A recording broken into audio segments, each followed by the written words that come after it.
நாம் கர்த்தருடைய வார்த்தைக்கு நேராக கடந்து செல்வோம். ஆண்டவராகிய தேவன் இன்றைக்கு நம்ம கொடுக்கத்தானே ஜூன் மாதத்துக்குரிய ஜூன் மந்த் பிராமிஸ் வேர்ட். ஆண்டவர் இந்த ஜூன் மாதத்துக்கான வாக்குத்தத்தத்தை நமக்கு தருகிறார். இது ஜூன் மாதம். ஆண்டவர் 5 மாதங்கள் முடித்து மே மாதம் முடித்து இன்றைக்கு 6வது மாதத்துல தேவனாகிய கர்த்தர் ஜூன் மாதத்துல நம்மை கொண்டு வந்திருக்கிறார். இந்த 6வது மாதம் ஜூன் மாதம் 1ஆம் தேதி விசேஷமான நாள். இது பரிசுத்தமான ஓய்வு நாள். இந்த ஓய்வு நாளில் இந்த மாதத்துக்குரிய வாக்குத்தத்தத்தை தேவனாகிய கர்த்தர் ஜூன் மாத வாக்குத்தத்தத்தை கொடுக்கிறார். ஆண்டவர் சங்கீத புத்தகம் 66ஆம் அதிகாரத்துல 12ஆம் வசனத்தை தேவன் நமக்கு கொடுத்திருக்கிறார். அதுல ஆண்டவர் சொல்லும் பொழுது அவர் சொல்லுகிறார், செழிப்பான இடத்தில் எங்களை கொண்டு வந்து விட்டீர். செழிப்பான இடத்தில் எங்களை கொண்டு வந்து விட்டீர். You have brought us to a prosperous place. இது எப்படிப்பட்ட பிளேஸ்? prosperous place. இது செழிப்பான ஒரு இடம். தேவனுடைய ஆலயம் என்பது செழிப்பான ஒரு இடம். ஆண்டவர் அப்பேற்பட்ட ஒரு செழிப்பிலே தேவன் நம்மை கொண்டு வந்திருக்கிறார். வாசி கேட்கலாம். சங்கீதம் 66:12 வசனம். மனுஷரை எங்கள் தலையின் மேல் ஏறி போக பண்ணினீர். தீயையும் தண்ணீரையும் கடந்து வந்தோம். செழிப்பான இடத்தில் எங்களை கொண்டு வந்து விட்டீர். கைகளை தட்டி கர்த்தர் நாமத்தை. பிரியமான தேவனுடைய பிள்ளைகளே, செழிப்பான இடத்துல நம்ம வருவதற்கு முன்னாடி எவ்வளவு கஷ்டம், எவ்வளவு பாடுகள், எவ்வளவு உபத்திரம். வேதம் சொல்லுகிறது, மனுஷரை எங்கள் தலையின் மேல் ஏறி இருக்க பண்ணினீர். மனுஷன் என்ன பண்ணணும்? நம்ம தலை மேல ஏறி நடந்தானா? எங்க ஏறி நடந்தானா? மனுஷன் நம்ம தலை மேல ஏறி நடந்தான். தீயையும் தண்ணீரையும் கடந்து வந்தோம். தண்ணீர்கள் கடக்கும் போது என்னோடு இருக்கின்றீர். அக்கினியில் நடக்கும் போது கூடவே வருகின்றீர். மூழ்கி போவதில்லை, நான் எரிந்து போவதில்லை. மூழ்கி போவதில்லை, நான் எரிந்து போவதில்லை. கரங்களை தட்டி. தண்ணீர்கள் கடக்கும் போது என்னோடு இருக்கின்றீர். அக்கினியில் நடக்கும் போது கூடவே வருகின்றீர். மூழ்கி போவதில்லை, நான் எரிந்து போவதில்லை. மூழ்கி போவதில்லை, நான் எரிந்து போவதில்லை. பெற்ற தாய் தனது பிள்ளையை மறந்தாலும், பெற்ற தாய் தனது பிள்ளையை மறந்தாலும் நீர் என்னை மறப்பதில்லையே. உள்ளங்கையில் பொறித்து வைத்துள்ளீர். நீர் என்னை மறப்பதில்லையே. என்னை உள்ளங்கையில் பொறித்து வைத்துள்ளீர்.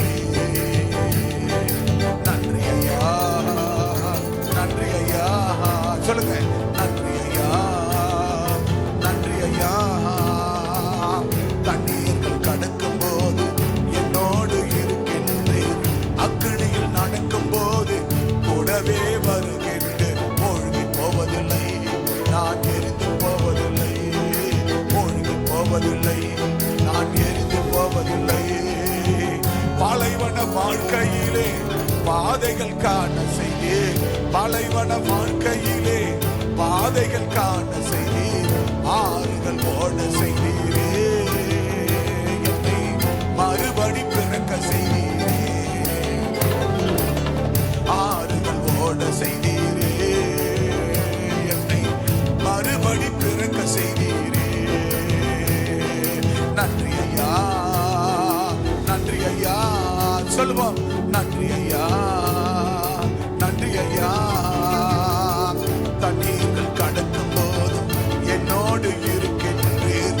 அக்கினியில் நடக்கும் போதும் கூடவே வருகின்றீர். மூழ்கி போவதில்லை, நான் எரிந்து போவதில்லை. மூழ்கி போவதில்லை, நான் எரிந்து போவதில்லை. கைகளை தட்டி கர்த்தர் நாமத்தை மகிமைப்படுத்துவோம்.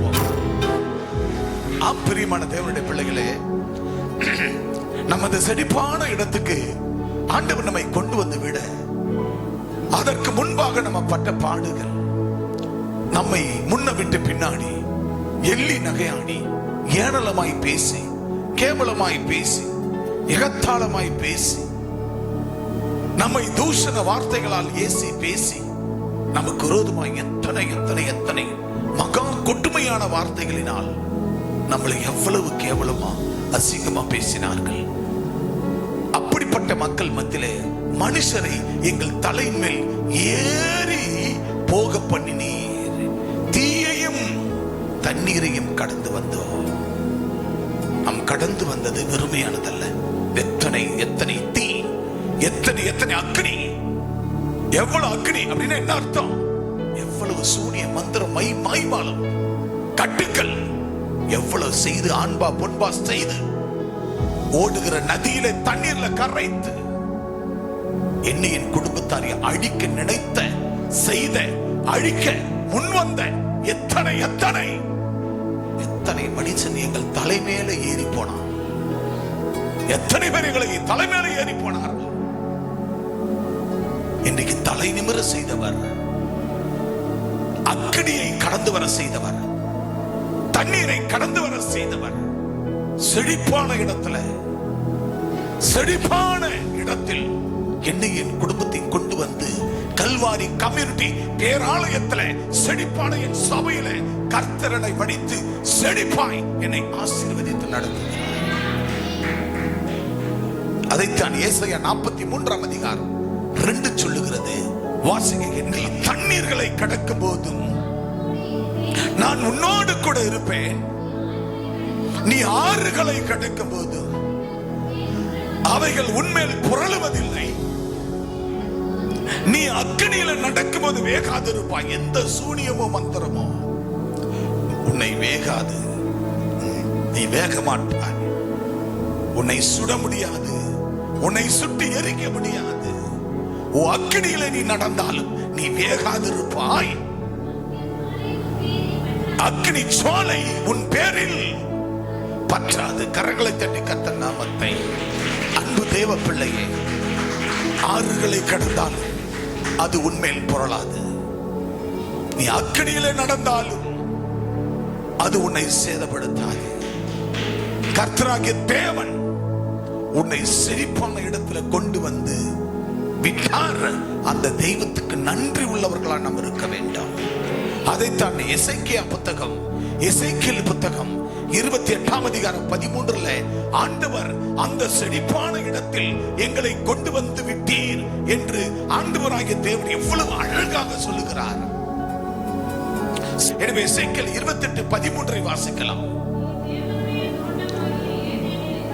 நீ தேவனுடைய தோட்டமாகி ஏதேனில் இருந்தவன், பத்மராகம், புஷ்பராகம், வைரம், படிக பச்சை, மரகதம், மாணிக்க எஸ்பி, புஷ்பராகம், வைரம், படிக பச்சை, கோமேதகம், எஸ்பி, இந்திரநீலம், மரகதம், மாணிக்கம் முதலான சகலவித ரத்தினங்களினாலும் பொன்னும் உன்னை மூடிக்கொண்டிருக்கிறது.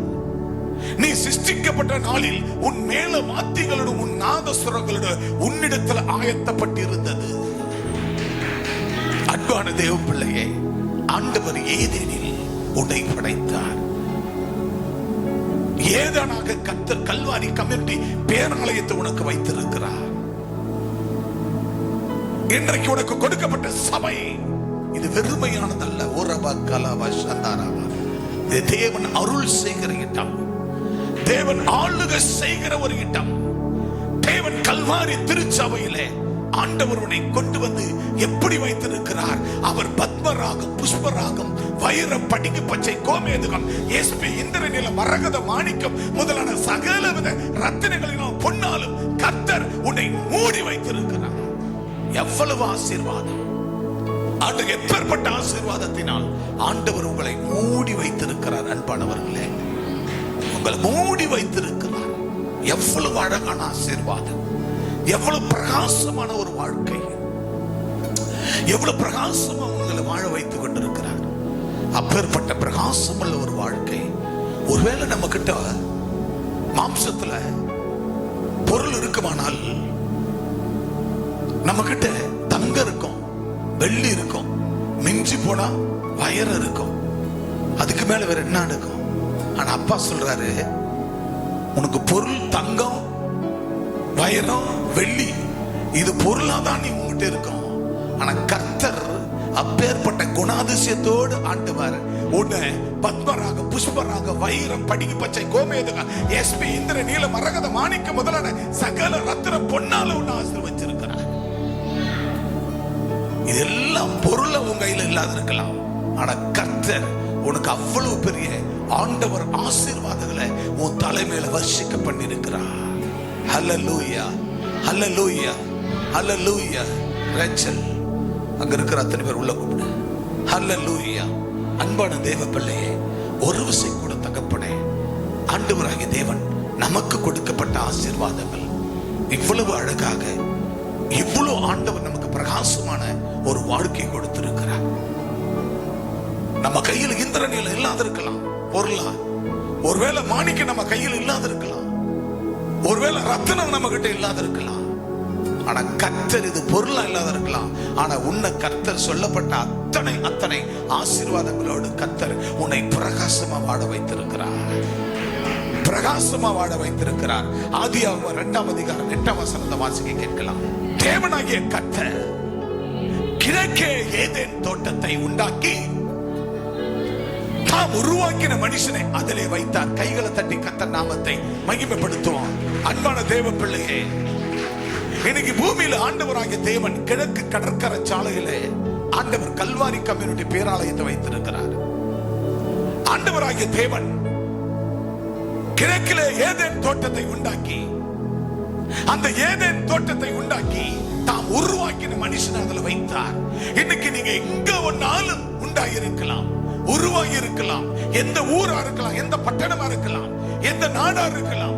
ஆண்டவர் கல்வாரி கம்யூனிட்டி பேராலயத்துல, அதாவது கிழக்கே தேவனாகிய கர்த்தர் கிழக்கே ஏதேன் என்ற ஒரு தோட்டை, ஆக ஏதேனாக கல்வாரி கம்யூனிட்டி ஆண்டவர் இந்த சபையை உண்டாக்கி இருக்கிறார்.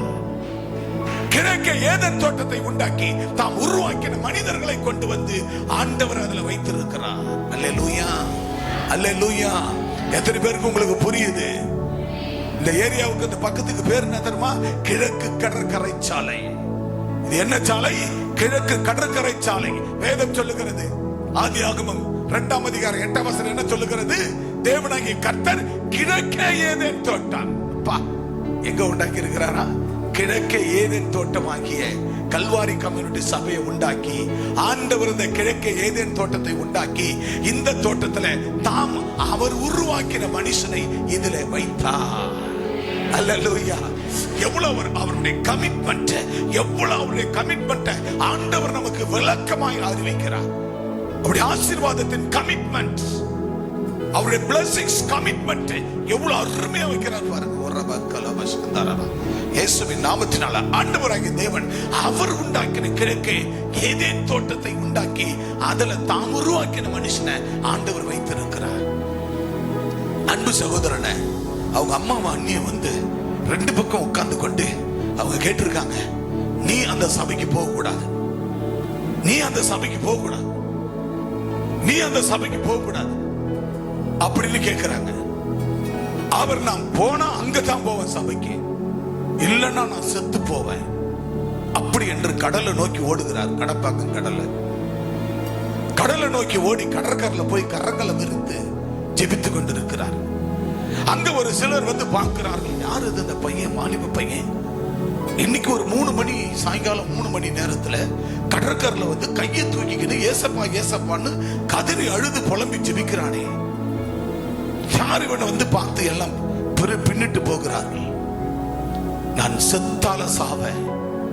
கிழக்கே கர்த்தர் கிழக்கே ஏதேன் ஒரு தோட்டத்தை உண்டாக்கி இருக்கிறார். அந்த தோட்டம் கல்வாரி கம்யூனிட்டி பேராலயம். அந்த கல்வாரி கம்யூனிட்டி பேராலயத்திலே நான் போவேன். காரணம், எனக்கு அந்த ஐயாவை தெரியாது, நான் அவரை இதுவரைக்கும் பார்த்ததே கிடையாது. ஆனா அந்த பகுதியில் நான் விபரம் தெரிந்து எப்பெல்லாம் நான் வியாபாரத்துக்கு போக ஆரம்பிச்சு போவணும் அப்பெல்லாம் நான் அந்த ஆலயத்தை பார்த்திருக்கிறேன். என் உள்ளத்துல ஒரு நாள் ரட்சிக்கப்படணும், ஆண்டவரை ஏற்றுக்கொள்ளணும்னா இந்த கல்வாரிக்கு தான் வரணும்னு நான் என்னைக்கோ ஒரு முடிவெடுத்தேன். அந்த முடிவு தான் இன்றைக்கு நான் ஆலயத்துக்கு வந்திருக்கிறேன். அன்பு தேவ பிள்ளையே, செத்தா செத்து போவேன், ஆனா நான் கல்வாரி சபைக்கு போனா போவேன், இல்லைன்னா நான் செத்துருவேன்னு கடலை நோக்கி உடனே சகோதரனை பாரு. பிரியமானவர்களே, நீ எந்த நிலையில் இருக்கிறாய்? உனக்கு கொடுக்கப்பட்டதான கல்வாரி கம்யூனிட்டி ஆண்டவர் ஏதேனாகிய தேவனாகிய கர்த்தர் கிழக்க ஏதேன் என்று ஒரு தோட்டத்தை உண்டாக்கி, அந்த தோட்டம் தான் இந்த திருச்சபை. அந்த தோட்டம் தான் இந்த திருச்சபை. அவர் தாம் உருவாக்கின அந்த மனுஷனை அதில் வைத்தார். ஆண்டவர் உருவாக்கித்தான் உங்களை இந்த சபையில வைத்திருக்கிறார். கரங்களை தட்டி கர்த்தர் நாமத்தை மகிமைப்படுத்துவோம். ஆக தோட்டத்தை உண்டாக்கி ஆண்டவர் இங்கு வைத்திருக்கிறார். எனவே அன்பான தேவ பிள்ளையே, ஆண்டவர் இந்த ஏதேனாகிய கிழக்கே உண்டாக்கின இந்த தேவ சபையில ஆண்டவர் உங்களை வைத்திருக்கிறார். ஆண்டவர் உங்களை வைத்திருக்கிறார். ஆக நீங்கள் இந்த சபையில ரட்சிக்கப்பட்டு ஞானஸ்தானம் எடுத்து இன்னைக்கு இந்த சபையில இருப்பது அது தேவ திட்டம், தீர்மானம். அல்லேலூயா. எனவே ஏதோ கஷ்டத்துக்கு வந்தோம், ஏதோ ஒரு சூழ்நிலை வந்துட்டோம், அப்படி அல்ல. ஆண்டவர் உண்டாக்கினது, ஆண்டவர் கொண்டு வந்தது, ஆண்டவர் சித்தம் மட்டும் தான் வாழ்க்கையில நடக்கும். நம்ம நினைக்கிறதுல நடக்காது. அப்போ ஆண்டவர் ஆகிய தேவன் எவ்வளவு அழகாக ஆண்டவர் உங்களை ஏதேன் தோட்டத்துல ஏதேனில நீங்கள் எப்படிப்பட்ட கோவேதகம், வைடூரியம், பளிங்கு பச்சை, இளநீலம், மாணிக்கம், வைடூரியம் இப்படி போட்டதான ஆண்டவர் பொன்னும் பொருளுமாய் உங்களை அவ்வளவு ஒரு அழகாக உருவாக்கி ஆண்டவர் ஏதேன் என்னும் தேவனாகிய கர்த்தர் கிழக்கே ஏதேன் என்னும் ஒரு தோட்டத்தை உண்டாக்கி தாம் உருவாக்கின மனுஷன் அதுல வைத்தார். அல்லேலூயா. அந்த ஏதேன் தோட்டம் எதுங்க? ஏதேன் தோட்டம் எது? நீங்க அதாவது பாத்தீங்கன்னா ஒருவேளை ரொம்ப தூரத்துல இருந்து வரலாம், மேற்கு இருந்து வரலாம், மேற்கு, வடக்கு, தெற்குல இருந்து நீங்க வரலாம். ஆனா கிழக்கே ஆண்டவர் ஏதேன் தோட்டத்தை உண்டாக்கி அந்த ஏதேன் தோட்டத்துக்குள் ஆண்டவராகிய தேவன் உங்களை இதிலே வைத்திருக்கிறார். அல்லேலூயா. இதிலே ஆண்டவர் உங்களை வைத்த நோக்கம் என்ன பிரியமானவர்களே? ஆண்டவர் அப்படி உங்களை இதில் உருவாக்கி வைத்திருக்கிறார். எனவே எசேக்கியேல் புத்தகம் 28ஆம் அதிகாரம் 14ஆம் வசனத்தை ஒரு வேகமாக வாசிக்கலாம். நீ காப்பாற்றப்பட்டதற்காக அபிஷேகம் பண்ணப்பட்ட கேருப் தேவனுடைய பரிசுத்த பர்வதத்தில் உன்னை வைத்தேன், அக்னிமயமான கற்களாக நடுவிலே உலாவினாய். ஆண்டவராகிய தேவன் உன்னை அக்னிமயமான கற்களாக தேவனுடைய ஆலயத்துல உன்னை உலாவும்படியாக கர்த்தர் நடுவே வைத்தார். அல்லேலூயா. ஆண்டவர் இந்த ஏதேன் தோட்டத்துல உங்களை எப்படி வச்சிருக்கிறாரா? ஏதேன் தோட்டமாகிய கல்வாரி கமிட்டி பேராலயத்துல எப்படி வச்சிருக்கிறாரா? உங்களை பக்கத்துல யாரா தூங்கினாங்கன்னா தட்டி எழுப்புங்க. ஆண்டவர் இங்க எப்படி வச்சிருக்கிறார்? உங்களை எப்படி வச்சிருக்கிறாரு? நீ காப்பாற்றப்படுவதற்காக, இந்த சபையில் இருக்கிற நீங்களாம் காப்பாற்றப்படுவதற்காக, அதுக்காக உங்களை அபிஷேகம் பண்ணப்பட்டிருக்கிறார். தேவனுடைய பரிசுத்த பர்வதம் இது. இந்த பரிசுத்த பர்வதத்துல உன்னை வைத்தேன். ஆண்டவர் எங்க வச்சிருக்கிறாரு? பரிசுத்த பர்வதத்துல. எசேக்கியேல் 28:14 என்ன சொல்றாரு? பரிசுத்த பர்வதத்துல உங்களை வைத்தேன், அக்னிமயமான கற்களின் நடுவிலே நீ உலாவினாய். இது உம்முடைய சமூகம். இந்த சமூகத்துல நீ அக்னிமயமான கற்களாய் நடுவிலே உலாவி கொண்டிருக்கிறாய். அல்லேலூயா. தேவனுடைய ஆலயத்துல அக்னிமயமான கற்களா நீ உலாவி கொண்டிருக்கிறாய். உன் நாவுகள் அக்னி பிரிய வேண்டும். நீ அபிஷேகத்துல நிரம்ப வேண்டும். நீ காப்பாற்றப்படுவதற்காகத்தான் கர்த்தர் இங்க வைத்திருக்கிறார். நீங்க காப்பாற்றப்பட வேண்டும் என்பதற்காகத்தான் உங்களை அபிஷேகம் பண்ணி வைத்திருக்கிறார். இது தேவனுடைய பரிசுத்த பர்வதம். உன்னை இந்த பர்வதத்துல வைத்திருக்கிறேன். அக்னிமயமான நாவுகள், அக்னிமயமான கற்களின் நடுவில் நீ உலாவி கொண்டிருக்கிறார். ஆண்டவர் தெய்வ சமூகத்துல நீங்கள் உலாவும்படியாக கர்த்தர் வைத்திருக்கிறார். அன்பு தெய்வ பிள்ளையே, வேதத்தை அவ்வளவு அழகாக அங்க 13ஆம் வசனம் சொன்னதே, கோமேதகம், பளிங்கு பச்சை, பொன்னும் வெள்ளியும் வைடூரியமும் போன்ற இவ்வளவு பெரிய கற்களாலும் ஆண்டவர் உன்னை அலங்கரித்து வைத்திருக்கிறார். அவ்வளவு பெரிய அழகான வாழ்க்கை ஆண்டவர் இந்த ஏதேனாகிய தோட்டத்துல கர்த்தர் உலாவிக் கொண்டிருக்கபடி உங்களை வைத்திருக்கிறார். ஏசாயா 14:13 வாசிக்கலாம். வானத்துக்கு ஏறுவேன், தேவனுடைய நட்சத்திரங்களுக்கு மேலாக என் சிங்காசனத்தை உயர்த்துவேன், வடபுறங்களில் ஆராதனை கூட்டத்தில் பர்வதத்தில் வீற்றிருப்பேன் என்றான். அல்லேலூயா. அப்போ இவ்வளவு அழகாக நீங்க இருக்கும்போது பிசாசன் உங்களிடத்துல தேடி வரான். நீ எங்க உலாவிக் கொண்டிருக்கிறாய்? தேவனுடைய ஆலயத்துல நீ உலாவிக் கொண்டிருக்கிறாய். உன்னை காப்பாற்றப்படுவதற்காக அவர் அபிஷேகம் பண்ணி இருக்கிறார். அவர் உன்னை அபிஷேகம் பண்ணி இந்த ஆலயத்துல ஏதானாகிய ஆலயத்துக்குள்ளே நீ உலாவிக் கொண்டிருக்கிறாய். ஆனா உன்னிடத்துல சாத்தா இப்ப வரான், வந்து சொல்றான், நான் வானத்துக்கு ஏறுவேன், தேவனுடைய நட்சத்திரங்களுக்கு மேலாக என் சிங்காசனத்தை உயர்த்துவேன். எவ்வளோ ஆணவம் அவனுக்கு பாருங்க. அவன் சொல்றான், உங்க ஆண்டவருக்கு மேல நான் எங்க ஏறுவேன்? எங்க ஏறுவேன்? உங்க ஆண்டவருக்கு மேல வானத்துக்கு ஏறுவேன், தேவனுடைய நட்சத்திரங்களுக்கு மேலாக என் சிங்காசனத்தை உயர்த்துவேன். முடியுமா? சொல்லுங்க, முடியுமா? சொல்லுங்க, சொல்லுங்க. இப்ப நீங்க தேவ சமூகத்தில் இருக்கிறீங்க. உங்களுக்குள்ள இருக்கிற ஆண்டவரை விட பிசாசு பெரியவனா? சத்தமா சொல்லுங்க. இப்ப அவன் வந்து உங்ககிட்ட சபதம் போட முடியுமா? சபதம் போட்டு அவன் ஜெயிப்பானா தோப்பானா? சொல்லுங்க. தோத்து போன பிசாசானவன், தோத்து போனவன். அவன் ஜெயிப்பானா தோப்பானா? சத்தமா. அவன் எவ்வளவு சொல்றான் பாருங்க. அவன், நான் வானத்துக்கு மேல ஏறுவேன், தேவனுடைய நட்சத்திரங்களுக்கு மேலாக என் சிங்காசனத்தை உயர்த்துவேன். முடியுமா அவனால? முடியுமா அவனால? யாருகிட்ட கதை போடுறான்? இப்ப விசுவாசிகளா கொடுத்து வரான், ஒரு மனுஷ ரூபத்தில் வரான். ஏய், என்ன பண்ணி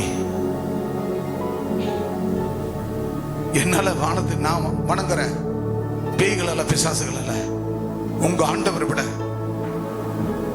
உயர்த்த முடியும். அவருக்கு மேல, நட்சத்திரங்களுக்கு மேல என் சிங்காசனத்தை உயர்த்துவேன் அப்படின்னு சொன்னா, அப்படியாப்பா பண்ணுவியா? சரி சரி சரி சரி. கொஞ்ச நாள் ஆண்டவரோடு இருந்தேன், நான் இப்ப கொஞ்ச நாள் நான் யார் கூட வந்துடுறேன், உன் கூட வந்துடுறேன் அப்படின்னு சொல்லுவியா? சொல்லுவியா? சொல்லுவியா? என்ன பண்ணணும்? என்ன பண்ணணும்? அடுத்த வசனம் வாசி. ஏசாயா 14:13 வாசிங்களா? ஏசேக்கியேல் 28:15 வாசிக்கப்பட்ட நாள் துவக்கி உன்னில் அநியாயம் கண்டுபிடிக்கப்பட்டது மட்டும் உன் வழிகளில் குறையற்றிருந்தாய். உங்ககிட்ட இதுவரைக்கும் அநியாயம் கண்டுபிடிக்கல, இப்ப கண்டுபிடிச்சிட்டேன். அல்லேலூயா சொல்லுங்க. அல்லேலூயா. நீ சிருஷ்டிக்கப்பட்ட நாள் துவங்கி உன்னில் அநியாயம் கண்டுபிடிக்கப்பட்டது மட்டும் இதுவரைக்கும் நீ பண்ணலப்பா, ஆனா இப்ப உன் வழிகளில் குறையற்றிருக்கிறாய். அல்லேலூயா. எவ்வளவு அழகா சொல்றார் பாரு ஆண்டவர். குறையற்றிருக்கிறாய், உன் வழிகளில் குறையற்றிருந்தாய். எவ்வளவு ஆண்டவர் சொல்ற போற வாக்கள், குறைவற்றிருந்தாய். ஆக ஏசாயா 14:12 வாசிங்க. அதிகாலையின் மகனாகிய விடிவெள்ளியே, நீ அதிகாலை மகனாய விடிவெள்ளியே, நீ வானத்தில் இருந்து விழுந்தாயே, ஜாதிகளை ஈனப்படுத்தினவனே, நீ தரையில விழ வெட்டப்பட்டாயே கைகளை தட்டி. அப்போ உன்கிட்ட வந்து ஆசை வார்த்தை கூறுவான். என்னன்னு கூறுவான்? ஆதியாகமத்துல போய் என்ன பண்றான் சாத்தான்? ஏவாள் கிட்ட போய் என்ன பண்றான்? உன்னை பரிசுத்தப்படுத்தி ஆண்டவர் வைத்திருக்கப்படும் போது உன்னை ஈனப்படுத்த பிசாசானவன் உன்னிடத்தில் வருவான். அவனை நீ என்ன செய்ய? இனம் கொண்டு அதிகாலையின் மகனாகிய விடிவெள்ளியே, நீ வானத்தில் விழுந்தாயே, ஜாதிகளை ஈனப்படுத்தினவனே, நீ தரையில விழ வெட்டப்பட்டாய என்று அவனை தள்ளிவிட வேண்டும். அல்லேலூயா, அல்லேலூயா. ஆக எசேக்கியேல் 28:16 வாசிங்க. உன் வியாபாரத்தின் மிகுதியினால் உன் கொடுமை அதிகரித்து நீ பாவம் செய்தார். அப்படின்னா என்ன அர்த்தம் பிரியமானவர்களே? உன் வியாபாரத்தின் மிகுதி என்ன அர்த்தம்? ஒருவேளை வியாபாரத்துல உனக்கு ஆசீர்வாதம் அதிகமா வந்திருக்கலாம். ஒருவேளை நீ செய்யற வேலையில உனக்கு சம்பளம், ஊதிய உயர்வுகள் அதிகமா இருக்கலாம். ஒருவேளை நீ கையிடுகிற எல்லா வேலைகளிலும் ஆசீர்வாதம் அதிகமா இருக்கலாம். அதனால வேண்டி நம்ம என்ன செய்யறோம்? அது அதிகமா நமக்கு பணமும் பொருளும் சொத்தும் வரும் பொழுது நமக்கு என்ன வருகிறது? பாவம் செய்கிறோம். அதுதான் உன் வியாபாரத்தின் மிகுதினால், அதாவது உனக்கு ஆசீர்வாதத்தின் மிகுதினால் உன் கொடுமை அதிகரித்து பாவம் செய்தாய். ஆகையால் தான் உன்னை தேவனுடைய பர்வதத்திலிருந்து ஆகாதவன் என்று தள்ளி. அப்ப பாருங்க, நமக்கு ஆசீர்வாதம் வருமானால் எல்லாரும் பிரியமானவர்களே, உனக்கு படிப்பு இருக்கிறதா, அந்த படிப்பு நிமித்தம் உனக்கு ஆணவம் வரக்கூடாது. இந்த படிப்பு படிச்ச அந்த படிப்பு படிச்ச அப்படின்னு ஆணவம் வரக்கூடாது. உனக்கு வேலை இருக்கிறதா, எனக்கு அரசாங்க வேலை, எனக்கு பிரைவேட் வேலை இருக்கிறது, உனக்கு ஆணவம் வரக்கூடாது. ஒருவேளை பணம் ஆண்டவர் கொடுத்தாரா, உங்களுக்கு பெருமை வரக்கூடாது, ஆணவம் வரக்கூடாது. உங்களுக்கு ஆண்டவர் சொன்னார், வைத்தியம் கோமேதும் பளிங்கு பச்சை அப்படிப்பட்ட அத்தனை உங்களுக்கு கொடுத்து வைத்திருக்கிறார் அல்லவா, அதனால உங்களுக்கு எந்த விதமான வேட்டியும் வரக்கூடாது. இதெல்லாம் ஆண்டவர் கொடுத்திருக்க போது நமக்கு என்ன வரணும் தெரியுமா? மேன்மேலும் மேன்மேலும் ஆண்டவர் மேல பாசம், ஆண்டவர் மேல அன்பு. அவர் கொடுத்தது அத்தனையும் காத்துக்கொள்ள ஆண்டவரோடு கிட்டி நெருங்கணும். ஆண்டவர் என்ன சொன்னார்? அழிந்து கொண்டிருக்கிற ஆத்துமாக்களை கர்த்தருக்குள் எனக்குள்ள வழி நடத்தி ஆலயத்தில் கொண்டு வந்து சேருங்கள் என்று சொன்னார். ஆகவே இந்த சபையில நீ ஒரு விசுவாசியா இருக்கலாம். இந்த ஏதேன் தோட்டமாகிய இந்த சபையில நீ ஒரு விசுவாசியா இருக்கலாம். ஒருவேளை இந்த சபையில பொறுப்பாளர்களா இருக்கலாம், ஒருவேளை இந்த சபையில தலைவர்களா மூப்பர்களா இருக்கலாம், ஒரு ஆர்டினரி விசுவாசியா இருக்கலாம். ஆனால் ஒவ்வொருவருக்குள்ள உங்களுக்கு இருக்க இருக்க ஆண்டவர் கொடுத்த அந்த பரிசுத்தத்தை இன்னும் அதிகரித்துக் கொள்ள வேண்டும். ஆண்டவரோடு இருக்கிற அந்த பயபக்தியை இன்னும் அதிகரித்துக் கொள்ள வேண்டும். ஆண்டவரோடு இருக்கிற அந்த உண்மைத்தன்மை இன்னும் அதிகரிக்க வேண்டும். இன்னும் ஆண்டவருக்குள்ள இன்னும் கனி கொடுக்க வேண்டும். இன்னைக்கு 5 மாதம் முடிந்தது, மே மாதம் வரைக்கும். இந்த 5 மாதத்தில் எத்தனை ஆத்துமாக்களுக்கு போய் நான் ஆண்டவரை சொன்னேன், எத்தனை ஆத்துமாக்களை ஆண்டவருடைய ஆலயத்தில் கொண்டு வந்தேன், எத்தனை ஆத்துமாக்களை நான் ரட்சிப்புகளை நடத்தினேன், எத்தனை ஆத்துமாக்களை கொண்டு வந்த ஆலயத்தில் என் ஊழியக்கார கையில கொடுத்தேன், எத்தனை ஆத்துமாக்கள் நான் கொண்டு வந்து கொடுத்தவர்கள் ஞானஸ்நானம் பெற்றிருக்கிறார்கள். மேன்மேலும் மேன்மேலும் மேன்மேலும் இதுல நம்ம ஆவிக்குரிய வளர்ச்சியில பரிமாணங்களை வளர வேண்டுமே தவிர நமக்கு கொடுக்கப்பட்ட ஆஸ்திகள் ஆசீர்வாதங்கள் நிமித்தம் நம்ம பாவம் செய்யக்கூடாது. நம்ம பாவம் செய்தோம் என்றால் ஆண்டவர் அவர் என்ன சொல்றாருன்னா, ஆகையால் நான் உன்னை தேவனுடைய பர்வதத்திலிருந்து, அப்படின்னா தேவாலயத்திலிருந்து ஆகாதவன் என்று உன்னை தள்ளி விடுவேன். காப்பாற்றுவதற்கு எதிராக இருந்த உன்னை அக்கினிமயமான கற்களில் நடுவே இராதபடி உன்னை அழித்து போடுவேன். ஆண்டவரே சொல்லுகிறார். உங்களுக்கு படிப்பு இருக்கிறதா, பட்டம் இருக்கிறதா, வேலை இருக்கிறதா, ஆஸ்தி இருக்கிறதா, பணம் இருக்கிறதா, சொத்து இருக்கிறதா, மேலும் மேலும் மேலும் மேலும் மேலும் ஆண்டவர் இவ்வளவோ கொடுத்தாரே, இதை காத்துக்கொள்ளவும், இதை அப்படியே காத்துக்கொள்ளவும், இது இன்னும் அதிகரிக்கவும் ஆண்டவர் மேல பாரத்தை வைத்து, ஆண்டவர் மேல விசுவாசம் வைத்து இன்னும் ஆண்டவருடைய ஊழியத்தை இன்னும் அதிகமாய் செய்ய வேண்டும். இன்னும் ஆண்டவர் மேல, ஆண்டவரே குப்பை கூலமான என்னை கோபுரத்துல வைத்து அழகு பார்க்கிற தெய்வமே, நான் செழிப்பான இந்த இடத்துக்கு கொண்டு வந்து விட்டீரே, செழிப்பான ஆசீர்வாதத்தை கல்வாரி கம்யூனிட்டி ஆகிய இந்த ஏதேன் தோட்டத்தில் வைத்து என்னை செழிப்பாக்கி இருக்கிறீரே, உங்களுக்கு கோடி நன்றிகள் அப்பா. என்னை போல என் தொப்புள் கொடி உறவுகள் எல்லாம் கிடக்கிறார்களே, பாவத்திலே சாபத்திலும் கிடக்கிறார்களே, எவ்வளவு பணம் இருந்தாலும் பாவத்தில் கிடக்கிறார்களே, அவர்களுக்கு ரட்சிப்பின் தெய்வம் எல்லாம் இருக்கிறார்களே, அவர்கள் மெய்யான தெய்வத்தை விட்டு இருக்கிறார்களே என்று மனம் கசந்து உபவாசம் போட்டு அழுது புலம்பி ஜெபித்து ஆண்டவருக்குள்ள அவர்களை கொண்டு வந்து வழிநடத்தி தேவ சமூகத்தில் கொண்டு வந்து சேர்க்க வேண்டும். பிரியமானவர்களே, வேதம் சொல்லுகிறது, உனக்கு ஆஸ்தி இருந்தால் பயன்படுத்தி ஊழியம் செய்வதற்காக, உனக்கு ஆசீர்வாதம் இருந்தால் பயன்படுத்தி இந்த ஊழியம் செய்வதற்காக என்று சொல்லுகிறார். எனவே இருக்கிற நிலை போதும் ஆண்டவரே, இந்த பொருளாதார ஆசீர்வாதம் போதும். இது எல்லாம் காத்துக்கொண்டு, அது பிள்ளைகளா இருக்கலாம், பணமா இருக்கலாம், வீடா இருக்கலாம், சொத்தா இருக்கலாம், நகையா இருக்கலாம், நமக்கு எல்லா விதமான ஆண்டவர் ஞானம், ஆவிக்குரிய ஞானம், ஆவிக்குரிய வளர்ச்சி, ஆவிக்குரிய பரிமாணங்கள் அத்தனையும் கொடுத்திருக்கிறார். அத்தனை நீங்கள் பாதுகாத்துக் கொள்ள வேண்டும். அல்லேலூயா, அல்லேலூயா. ஆண்டவர் கொடுத்ததை ஒரு நாளும் பிசாசு திருடக்கூடாது. அவன் என்ன சொல்லணும்? நீ விடிவெள்ளின் மகனாகிய, விடிவெள்ளின் மகனே, அதிகாலை விடிவெள்ளி மகனே, நீ விடுந்து போனவன், நீ என்கிட்ட வர முடியாது, நீ என்ன தொட முடியாது, என்ன ஒன்றும் செய்ய முடியாது அப்படின்னு அவனை எதிர்த்து நிக்கணும். ஆக நமக்கு பொருளாதார உயர்வுகள் வரும்பொழுது பொழுது ஆண்டவருக்குள்ள தாழ்த்த வேண்டும், ஆண்டவருக்குள்ள தாழ்த்தி அர்ப்பணிக்க வேண்டும். ஆண்டவர் சொல்றாரு பாருங்க, நீ மிகுதியினால், உன் வியாபாரத்தின் மிகுதியினால் உன் கொடுமை அதிகரித்து நீ பாவம் செய்தாய். இன்னைக்கு அநேகர் நினைக்கிறது ஒரு ஆணும் பெண்ணுமாய் பாவம், அதுதான் பாவம் நினைக்கிறாங்க. அது இல்ல, நமக்கு கீழ்ப்படியாம இருக்குமானாலே, ஆண்டவர் சொல்றதுக்கு செவி கொடுக்கலனாலே அது பாவம் தான். ஆண்டவர் சொல்றதுக்கு கீழ்ப்படியாம போவதே அது பாவம் தான். எனவே அன்பு தேவப்பிள்ளை, நான் உன்னை தேவனுடைய பர்வதத்திலிருந்து ஆகாதவன் என்று தள்ளி காப்பாற்றுகிற கேதுருவாய் இருந்த உன்னை, நீ அத்தனை பேரை காப்பாற்றக்கூடிய ஆட்களாக இருந்த உன்னை அக்னிமயமான கற்கள் நடுவில் இராதபடி அழித்து போடுவேன் என்று கர்த்தர் சொல்லுகிறார். அன்பான தேவப்பிள்ளையே, ஆனபடி நான் எசேக்கியேல் 28:17 சொல்லுகிறது, வாசிங்க. சில பேருக்கு அழகினால் அவங்க இருதயம் மேட்டியமாகிறது. சில பேருக்கு அழகினால் அவங்க இருதயம் மேட்டியமாகிறது, மேட்டிமை ஆயிற்று. உன் மினுக்கினால் உன் ஞானத்தை கெடுத்தாய். உன் மினுக்கு என்ன சொல்லுவாங்கல்ல, மேனா மினுக்கி, ஏதோ வந்து போறவங்க மேனா மினுக்கி மாதிரி வராங்க அப்படின்னு வாங்கல்ல. மேனா மினுக்கி மாதிரி ஊரை சுத்திட்டு வந்து சாப்பாட்டுல கை வேணும், என்ன பண்றது? ஒரு குடும்ப தலைவனா இருந்தா நீ போய் சம்பாதிச்சு கொண்டாந்து மனைவி கிட்ட கொடுத்தா நல்ல கறியை வேணும், நல்லா சமைச்சு போட்டு சாப்பிடலாம்ல அப்படின்னு சொல்லுவாங்க.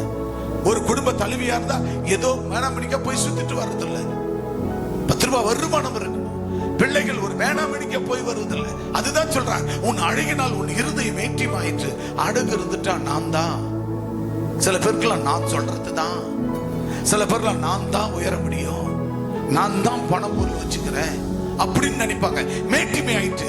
உன் மினுக்கினால் உன் இருதயத்தை கெடுத்தாய், உன்னை தரையில தள்ளி போடுவேன். அப்ப என்ன சொல்றாரு? உன்னை தரையில தள்ளி போடுவேன், உன்னை தரையில தள்ளி போடுவேன். ராஜாக்கள் உன்னை பார்க்கும்படி உன்னை அவர்களுக்கு முன்பாக வேடிக்கையாக்குவேன். ராஜாக்கள் உன்னை பார்த்து வேடிக்கை பார்க்கும்படி ஆக்குவேன். ஆக எசேக்கியேல் 28:2 வாசிங்க. அதுல மனுப்புத்திரனே,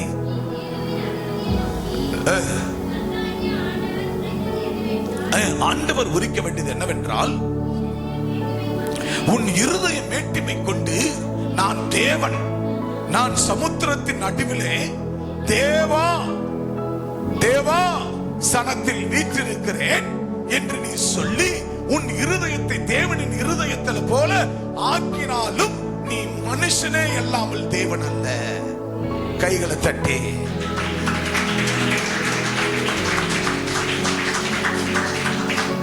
நீ என்னதான் செஞ்சாலும், எப்படி நீ என்னதான் பண்ணாலும், கர்த்தராகிய ஆண்டவர் உரைக்கிறது என்னவென்றால், உன் இருதயம் மேட்டிமை கொண்டு நான் தேவன், நான் சமுத்திரத்தின் நடுவிலே தேவ வசனத்தில் வீற்றிருக்கிறேன் என்று நீ சொல்லி உன் இருதயத்தை தேவனின் இருதயத்தை போல ஆக்கினாலும் நீ மனுஷனே இல்லாமல் தேவன் அல்ல. அன்பான தேவ பிள்ளையே, அநேகர் இன்றைக்கு அப்படித்தான். ஆண்டவர் என் கூட பேசுகிறார். எனக்கு பாஸ்டர் என்ன ஜெபம் பண்ணுவது, பாஸ்டர் அம்மா எனக்கு ஏன் ஜெபம் பண்ணணும்? சர்ச் முடிஞ்சா நான் ஓடிக்கிட்டே இருப்பேன், நான் ஜெபம் பண்ணிக்கவே மாட்டேன். நீ தேவனுடைய பிள்ளை அல்ல, நீ சராசரி மனுஷன் தானே. வேதம் மிக தெளிவாய் சொல்லுகிறது, உன் இதயத்தை தேவனின் இருதயத்தை போல ஆக்கினால் நீ மனுஷனை அல்லாமல் தேவன் அல்ல என்பதை உணர வேண்டும். அன்பு தேவ பிள்ளையே, 5 வசனத்தை வாசிக்கலாம்.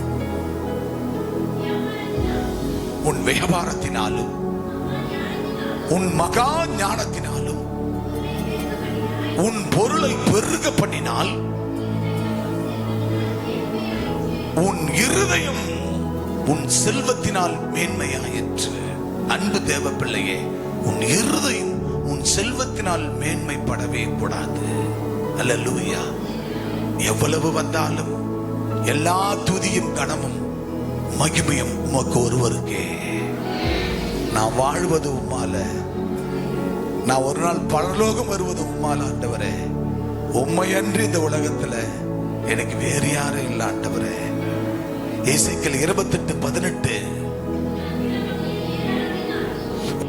உன் அக்கிரமலை ஏராளத்தினாலும் உன் வியாபாரத்தின் அநீதியினாலும் உன் பரிசுத்த ஸ்தலங்களை பரிசுத்த குலைச்சல் ஆக்கினாய்.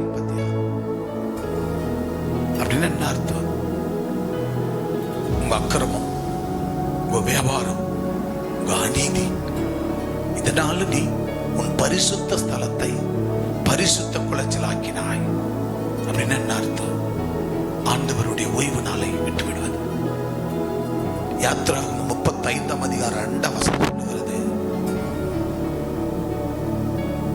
பரிசுத்த நாள், பரிசுத்த ஓய்வு நாள், பரிசுத்த 7ஆம் நாள். அந்த பரிசுத்த 7ஆம் நாள்ல இயேசு உயிர்த்திருக்கிறார். அந்த பரிசுத்த நாளை பரிசுத்த குலைச்சல் ஆக்குகிறவன் அவன் கொலை செய்யப்பட கடவன் என்கிறார். ஆகவே ஓய்வு நாளுக்கு வராதிருப்பதும், சபை கூடுதலுக்கு வராதிருப்பதும், அல்லது நேரத்தை காலத்தை தவிர்த்து வருவதும் இனி ஒரு காலம் உங்களிடத்தில் இருக்கக்கூடாது. அப்படி நீ பரிசுத்த குலைச்சல் ஆக்கினால், ஆகையால் உன்னை பட்சிப்பதாகிய ஒரு அக்கினியை நான் உன் நடுவில் இருந்து புறப்பட பண்ணி உன்னை பட்சிக்க உன் நடுவிலேயே ஒரு அக்கினி உண்டாக்குவாராம். அல்லேலூயா. அது யாரு? உனக்கு பிள்ளையா இருக்கலாம், உனக்கு மனைவியா இருக்கலாம், உனக்கு புருஷனா இருக்கலாம், உன் தொப்புள் கொடி உறவா இருக்கலாம். உன்னை பட்சிக்க ஒருவரை, ஒரு அக்கினியை நான் உன் நடுவிலிருந்து புறப்பட பண்ணி உன்னை பார்க்கிற எல்லாருடைய கண்களுக்கு முன்பாகும் உன்னை பூமியின் மேல் சாம்பலாக்குவேன். அன்பான தேவ பிள்ளையே, பூமியின் மேல் உன்னை சாம்பலாக்குவேன். அப்படின்னு என்ன அர்த்தம்? என்று ஊதி போடுவேன். சாம்பலை ஊத முடியுமா? சாம்பலை ஊத முடியுமா? சொல்லுங்க. சாம்பலை ஊதலாமா ஊதக்கூடாதா? இப்படி கையில் எடுத்து வச்சு அப்படின்னு ஊதனா போகுமா போவாதா? அப்ப ஆண்டவர் சொல்லுகிறார், உன் நடுவிலே, உன் நடுவிலே உன் தொப்புள் கொடி உறவுல ஒருவனை உன்னை பட்சிப்பதற்காக, உன்னை அடிப்பதற்காக ஒருவனை உண்டாக்கி உன் நடுவிலே புறப்பட பண்ணி உன்னை பார்க்கிற எல்லாருடைய கண்களுக்கு முன்ன உன்னை பூமியிலே இல்லாதபடி சாம்பலாக்கி போடுவேன் என்று சொல்லுகிறார். என் அன்பான தேவ பிள்ளையே, நீ சாம்பலா போவதற்காகவா ஆண்டவர் உன்னை ரட்சித்தார்? ஆண்டவர் செழிப்பான இடத்துல கொண்டு வந்து விட்டார். செழிப்பான ஏதேன் தோட்டத்திலே நீ சாம்பலாவதற்காக, நீ அடித்து போவதற்காகவா ஆண்டவர் ஏதேனிலே கர்த்தர் கொண்டு வந்தார். ஆண்டவராகிய தேவன் செழிப்பான இடத்துல கொண்டு வந்த நோக்கம் என்ன? செழிப்பின் ஆசீர்வாதத்தை கொடுத்த நோக்கம் என்ன? அந்த செழிப்பான ஆசீர்வாதத்தோடு ஆண்டவரோடு கிட்டி சேர்ந்து வாழ்ந்து சுகித்து பழுத்து பெருகி பூத்து குலுங்கி காய்த்து கனிதந்து இந்த பூமியில தேவனுடைய ராஜ்யத்தை கட்டத்தான் உன்னை என்னை கர்த்தர் அழைத்தார். அவர் அழைப்புல நாம் நிலையாய் நிற்க வேண்டும். கரங்களை தட்டி கர்த்தர் நாமத்தை மகிமைப்படுத்துவோம். கைகளை தட்டி யாவரும், கரங்களை தட்டி யாவரும், கைகளை தட்டி ஆண்டவர் என்னை அழைத்த நோக்கம் என்ன? தேவன் என்னை ஏதேன்ல கொண்டு வந்து வைத்த நோக்கம் என்ன? ஏதேன் தோட்டத்தில் வைத்தது என்ன? ஏதேன் தோட்டத்தை உண்டாக்கி கிழக்கில ஏதேன் தோட்டம். இந்த சபை எங்க உண்டாக்கி இருக்கிறார் ஆண்டவர்? எங்க உண்டாக்கி இருக்கிறார்? மேற்குலையா, வடக்குலையா, தெற்குலையா? நம்ம சபை எங்க இருக்கு? எங்க இருக்கு? ஓ, நீ என்ன விசேஷமானவர் இல்லையா? ஆமென். அல்லேலூயா, அல்லேலூயா. நம்மளை விசேஷமா படைத்திருக்கிறார். விசேஷமாக ஆண்டவர் விசேஷமா வைத்திருக்கிறார். 18 வசனம் வாசிங்க, 19 வசனம் வாசிங்க. எசேக்கியேல் 28:19. ஜனங்களில் அறிந்த அனைவரும் உன் நிமித்தம் திகழ்ப்பார்கள், மகா பயங்கரமாய் இனி ஒருபோது இருக்க மாட்டாய் என்று உரைக்கிறார் என்று சொல் என்றார். எனவே அன்பான தேவப்பிள்ளை, எசேக்கியேல் 26 அதிகாரம் 21 வாசிக்கலாம், முடிக்கலாம். எசேக்கியேல் 26 அதிகாரம் 21. உன்னை மகா பயங்கரமாக வைத்தேன், இனி நீ இருக்க மாட்டாய், நீ தேடப்பட்டாலும் இனி என்றைக்கும் காண மாட்டாய் என்று கர்த்தர் ஆண்டவர் சொல்லுகிறார் என்றார். கைகளை தட்டி கர்த்தர் நாமத்தை மகிமைப்படுத்துவோம். உன்னை பயங்கரமாக வைப்பேன், இனி இருக்க மாட்டாய், நீ தேடப்பட்டாலும் இனி என்றைக்கும் காண மாட்டாய். என் அன்பு தேவ பிள்ளைகளே, கர்த்தருடைய ஏதேன் தோட்டத்தில் இருக்கிறவர்கள் கல்வாரி கம்யூனிட்டி பேராலயத்துக்கு தான் போவேன் அப்படின்னு சொல்லி, நான் செத்தாலும் சாவேன், நான் அந்த ஆலயத்துக்கு கல்வாரிக்கு தான் போவேன் என்று நிற்கப்படும் பொழுது, அப்பேற்பட்டவர்களாய் இந்த ஏதானாகிய கல்வாரியில் இருக்கிற உங்களைத்தான் ஆண்டவராகிய தேவன் தொட்டு உங்களை ஆசீர்வதித்து உங்க பேரை பெருமைப்படுத்தி நீ ஆசீர்வாதமாய் இருப்பாய் என்று சொல்கிறார். செழிப்பான இடத்துல எங்களை கொண்டு வந்து விட்டீர். ஆண்டவர் இந்த செழிப்பான இடத்துல கொண்டு வந்து விட்டு இருக்கிறார். அதைத்தான் ஏசாயா 43:2 சொல்லுகிறது. நீ தண்ணீர்களை கடக்கும் போதும் அந்த தண்ணீர்கள் உன்மேல் புரளுவதில்லை. நீ ஆறுகளை கடக்கும் போதும் அது உன்மேல் அது புரளுவதில்லை. நீ அக்கினியிலே நடந்தாலும் நீ வேகாத இருப்பாய் என்று கர்த்தர் சொல்லுகிறார். அல்லேலூயா, அல்லேலூயா. அன்பான தேவ பிள்ளையே, வாசிங்க பார்க்கலாம் அந்த வசனத்தை. 43:2. நீ தண்ணீர்களை கடக்கும் போதும் நான் உன்னோடு கூட இருக்கிறேன். பிரியமான தேவ பிள்ளையே, ஏதேன் தோட்டமாகி இந்த தோட்டத்தில் நாட்டப்பட்ட நீங்கள் எங்க இருக்கிறீங்க? சத்தமா சொல்லுங்க. பக்கத்துல பிரதர் அண்ட் சிஸ்டர்ஸ் கை கொடுங்க பார்க்கலாம். கை கொடுத்து சொல்லுங்க, பிரதர் சிஸ்டர், ஏதேன் தோட்டத்துல, எந்த ஏதேன்?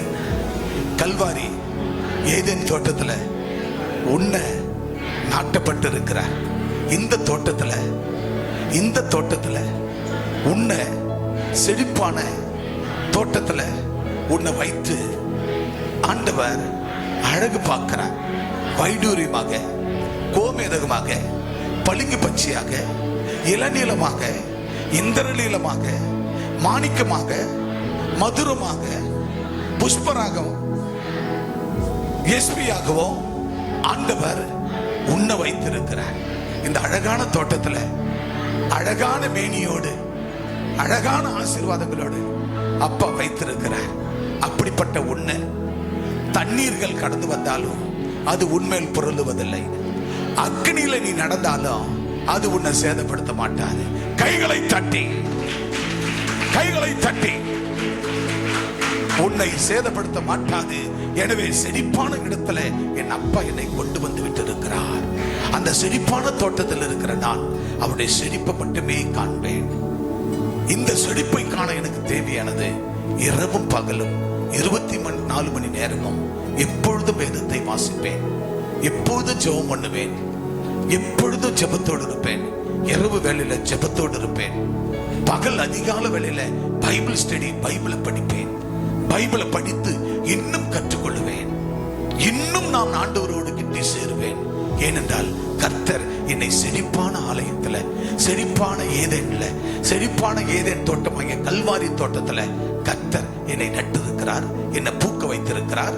அதுல பூவாய் பூக்கிறேன், அதுல கனியாய் கொடுக்கிறேன், காய்க்கிறேன், கனி கொடுக்கிறேன். கர்த்தர் பூத்து குலுங்கி காய்த்து கனிதர என்று என் குடும்பத்தை வைத்திருக்கிறார்.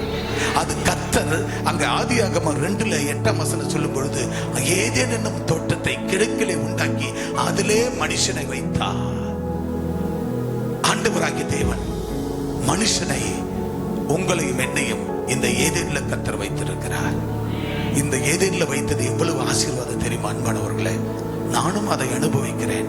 நானும் அதை ஒவ்வொரு நாளும் அந்த ஆசீர்வாதத்தை அனுபவிக்கிறேன். ஆனபடினால ஆண்டவரோடு அந்த அனுபவத்தில் ஜெபமும் வேத வாசிப்பும் வேதத்தை கற்றுக்கொள்வதும் மிக அவசியம் அன்பானவர்களே. நீங்க தேவ சமூகத்தில் இருக்கிறீங்கன்னா எந்த விதத்திலும் உங்களை விடுவதே கிடையாது. இன்னும் வேதத்தை வாசிக்கணும், இன்னும் பைபிள் ஸ்டடியில ஒவ்வொரு நாளும் அதிகாலை 5 மணி முதல் 6 மணி வரை பைபிள் ஸ்டடி. அது முடித்து கிட்டத்தட்ட 2 மணி நேரம், 2.5 மணி நேரம், 8:30 மணி வரைக்கும் இதே மகா பரிசுத்த பீடத்துல காத்து கிடக்கிறேன். முழங்கால நிற்கிறேன். காரணம், என் பிள்ளைகளை நீர் ஆசீர்வதிக்க வேண்டும். என் ஜனங்களுக்காக நிற்கிறேன், என் ஜனங்களுக்காக பாடுபடுகிறேன். எதற்காக? என் மக்கள் வாழ வேண்டும், என் மக்கள் அவங்க பூத்து குலுங்க வேண்டும். இந்த ஏதேனின் மனத்தை, இந்த ஏதேன் மனம், இந்த ஏதேனுடைய மனம் ஆசீர்வாதமா, மனமகிழ்ச்சியா, பேரின்பமாய மக்கள் வாழ வேண்டும். இதை பார்க்கிற ஜனங்களெல்லாம் அவர்களை பார்த்து இந்த கிழக்கே உதித்த இந்த ஏதேன் தோட்டமாகிய இந்த கல்வாரி கமிட்டி பேராலயத்துக்கு ஜனங்கள் கிழக்கு, மேற்கு, தெற்கு, வடக்கென எல்லா ஜனங்களும் ஓடோடி வர வேண்டும். அதற்காக என் மக்களை ஆசீர்வதிக்கத்தான் கர்த்தர் வைத்திருக்கிறார். என் மக்களை ஆசீர்வதிப்பதற்காக, எங்க மக்களுக்காக மன்றாடத்தான் கர்த்தர் வைத்திருக்கிறார். இதுல இருக்கிற நீங்கள் வேதத்தை வாசியுங்கள், நல்ல ஜெபம் பண்ணுங்கள். அந்த அதிகாலையின் விடிவெள்ளியாகிய மகனாகிய சாத்தானை அவனை துரத்துங்கள், எதிர்த்து நில்லுங்கள். ஏதாவது ஒரு சாத்தான் சபைக்குள் இருப்பான் என்றால் அதுல மிக ஜாக்கிரதையா நீங்கள் நில்லுங்கள், மிக ஜாக்கிரதையா நின்று எதிர்த்து நில்லுங்கள். வேதம் 1 சாமுவேல் 9ஆம் அதிகாரம் 6 சொல்லுகிறது, வாசித்து பிடிக்கலாம். அவன்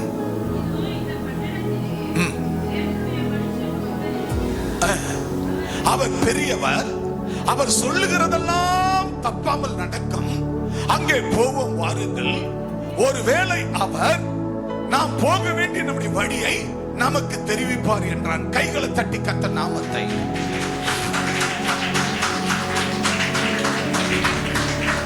அன்பான தேவ பிள்ளையே, அங்க சொல்லப்படுகிறது, இந்த பட்டணத்துல ஒரு தெய்வ மனுஷன் இருக்கிறார்.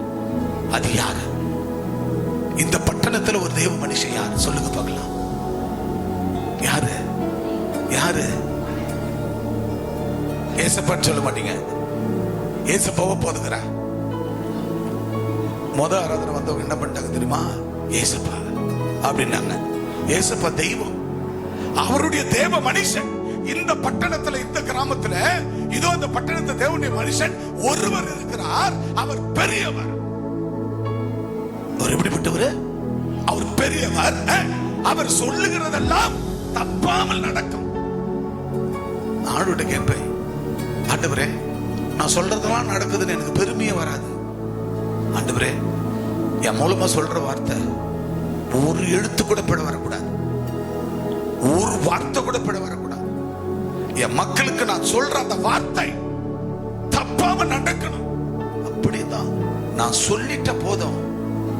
நான் சொல்லுவேன், ஆண்டவரே உடைய ஊழியக்காரங்க நான் சொல்லுகிறேன், இயேசு கிறிஸ்து நாமத்தில் நான் வைத்து சொல்லுகிறேன், இது இப்பொழுதே இந்த பேய் பிடி ஓடட்டும், இந்த கட்டிகள் அரட்டும், இப்போது அந்த பிள்ளை வாங்கி கிடைக்கட்டும் அப்படின்னு சொன்னா, அப்படியே என் வார்த்தையை அங்கீகரித்து அதை ஆசீர்வதித்து கர்த்தர் நடத்துகிறார்.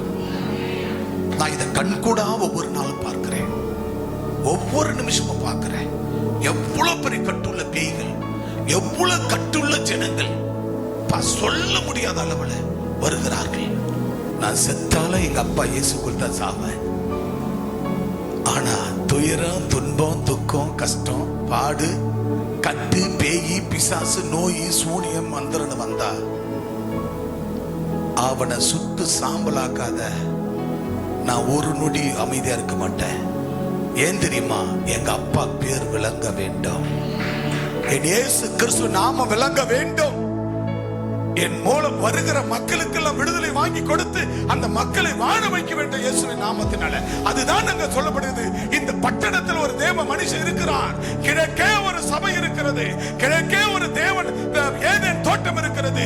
அந்த தோட்டமாகிய இயேசு கிறிஸ்துவின் ஆலயமாகிய கல்வாரி ஆலயத்தில் ஒரு தேவ மனுஷன் இருக்கிறார், ஒருவர் இருக்கிறார். அவர் பெரியவர், அவர் சொல்லுகிறதுதான் தப்பாமல் நடக்கும். அங்கே போவோம். அவர் ஒருவேளை அவர் நாம் போக வேண்டிய நம்முடைய வழிகளை நமக்கு தெரிவிப்பார். அவர் சொன்னா தப்பாம நடக்கும். நடக்குமா? இங்க இருக்கிற 2ஆம் ஆராதனையில் இருக்கிற தேவ பிள்ளைகளே, அடியேன் மூலமாக வருகிற வார்த்தை நடக்குதா நடக்கலையா? எனக்கு பிரியப்படுத்த சொல்லாதீங்க. உங்க வாழ்க்கையில நடந்துதா இல்லையா?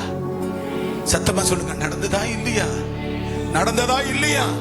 இந்த வீடியோவை பார்க்கிற கேட்கிற மக்கள் அதை அறியட்டும். நடந்ததா இல்லையா? அவர் பெரியவர், அவர் சொல்லுகிறதெல்லாம் தப்பாமல் நடக்கும். அங்கே போவோம். ஒருவேளை அவர் நாம் போக வேண்டிய வழியை நமக்கு தெரிவிப்பார். வாழ்க்கையில ஒரு வேலை வேணும். உனக்கு ஒரு வேலை தேவை.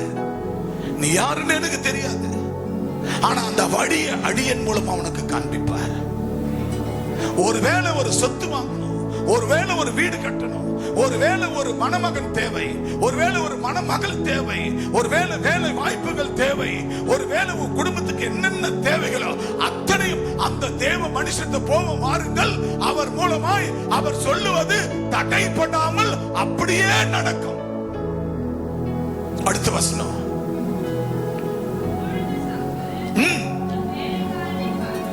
வேலைக்காரனை பார்த்து சவுல் சொல்லுகிறார், நான் போனாலும் நம்ம போனோம்னா அந்த தேவ மனுஷன் நம்ம என்ன கொடுப்போம்? நம்முடைய கைகளில் நமக்கு இருந்த தின்பண்டங்கள் எல்லாம் செலவழிந்து போயிட்டு தேவனுடைய மனுஷனாகிய அவருக்கு கொண்டு போகத்தக்க காணிக்கை நம்மிடத்தில் ஒன்றுமில்லையே என்றான். பாத்தீங்களா, சவுல் சொல்றான் வேலைக்காரனை பார்த்து, நம்ம கிட்ட இருந்த தின்பண்டங்களும் காலி ஆயிடுச்சு. அந்த தேவ மனுஷனை பார்க்க போறவன் ஒண்ணுமே இல்லையே அவரு கொடுக்க, நம்ம கையில் இந்த காணிக்கை எல்லாம் செலவழிந்து போச்சு, நம்ம என்ன செய்ய போறோம் அப்படின்னு சொல்றான். அதுக்கு அந்த வேலைக்காரன் சொல்றான் பாருங்க, சவுலை பார்த்து, 4 சேக்கல் வெள்ளி இருக்கிறது, தேவனுடைய மனுஷன் நமக்கு நம்முடைய வழியை அறிவிக்கும்படிக்கு அதை அவருக்கு கொடுப்பேன் என்றான் கைகளை தட்டி. அப்போ ஒரு தேவ மனுஷனிடத்துல வரும் பொழுது அவர் கையில் ஆலோசனை கேட்டு ஜெபம் பண்ணி கொண்டு வெறுமையாய் போக கூடாது. அவருக்கு ஏதாயிலும் நம்ம பழங்களை, தின்பண்டங்களை, பொருட்களை வாங்கி கொண்டு போய் அவர் கொடுக்க வேண்டும். அதோடு கூட நம்மிடத்தில் இருந்து காணிக்கைகளை கொண்டு போய் கொடுக்க வேண்டும் என்பதை அங்கே வேலைக்காரன் அங்க உறுதியாக சொல்லுகிறான். அப்ப சவுல் சொல்லுகிறதை கேட்டு வேலைக்காரன் சொல்றான், நான் என்னிடத்துல 4 சேக்கல் என்ன இருக்கிறது? 4 சேக்கல் வெள்ளி இருக்கிறது. அந்த தேவ மனுஷனுக்கு நமக்கு நம்முடைய வழியை அறிவிக்கும்படி அதை அவருக்கு கொடுப்பேன் என்றான். அல்லேலூயா, அல்லேலூயா, அல்லேலூயா, அல்லேலூயா. அப்போ இதை அவருக்கு கொடுப்பேன் என்று சொல்லுகிறார். என்னத்தை நீங்க கொடுக்குறீங்களா? வீட்டுக்கு வந்து ஜெபம் பண்ணிட்டு வந்தா, அப்பா போயிட்டு வாங்க, அடுத்த வாரம் வந்து பாக்குறேன். கல்யாணம் பண்ணிட்டு வந்தா, அப்பா வீட்டுக்கு போங்க, பின்னாடியே வரேன். இல்ல, எந்த ஜெபமா இருந்தாலும் வந்து ஜெபம் பண்ணிக்கிட்டு காணிக்க கொடுக்கணுமே. கல்யாண நாளா, திருமண நாளா, எல்லா நாள் வந்தாலும் இன்னைக்கு போய் ஜெபம் பண்ணிக்கினா காணிக்க கொடுக்கணும், என்ன பண்றது அப்படின்னு நினைக்கிறோம். பிரியமான தேவ பிள்ளையே, எவ்வளவு அழகாக சவுல் சொல்லும் பொழுது வேலைக்காரன் அதுக்கு சொல்லுகிறான். அந்த வேலைக்காரன் பின்னும் சவுலை பார்த்து, இதோ என் கையில் இன்னும் 4 சேக்கல் வெள்ளி இருக்கிறது, தேவனுடைய மனுஷன் நமக்கு நம்முடைய வழியை அறிவிக்கப்படி அதை அவருக்கு கொடுப்பேன் என்றான். அப்ப நமக்கு சொல்லி ஆலோசனை கொடுத்தாலும் ஜெபம் பண்ணினாலும் அவருக்கு நம்ம என்ன செய்ய வேண்டும்? சேக்கல் வெள்ளி, பொன்னும் பொருளும் பணமும் காணிக்கைகளை அவர்களுக்கு செலுத்த வேண்டும். அது மட்டுமல்ல, அவர்கள் சாப்பிடுவதற்கு தின்பண்டம்